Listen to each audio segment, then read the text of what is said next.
আচ্ছা ভাই, একটা কথা জিজ্ঞেস করি। হ্যাঁ ভাই বলেন। ভাই আমি একটা বিষয় কিছুতেই বুঝতেছি না, আপনাদের দুজনকে দেখলাম ওইখানে ঝগড়া করে 50 টাকা লাও 20,000 টাকা দিয়ে নিলেন, এখন আবার দুজনে একসাথে, বিষয়টা কি একটু খুলে বলবেন? ও আচ্ছা, এই ব্যাপার। সোহাগ বাইরে একটু খুলে বলতো। ও এই কথা, তাহলে ভাই শোনেন। এই সোহাগ নাম। এই লো মামা ভাড়া।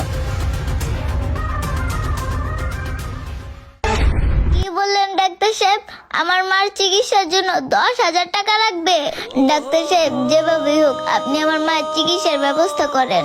আমি 10,000 টাকা জোগাড় করতেছি। হে আল্লাহ, আমি এখন এতগুলো টাকা কোথায় পাবো? সোহাগ, মেয়েটার কথাগুলো তো শুনলি। মেয়েটার কথাগুলো শুনে আমার অনেক খারাপ লাগতেছে। এখন কি করা যায়? হ্যাঁ দোস্ত, আমারও মেয়েটার কথা শুনে খুব খারাপ লাগতেছে।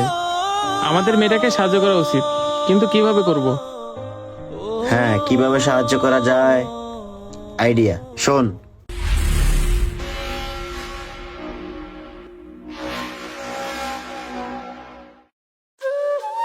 এবার বুঝতে পারছেন ভাই?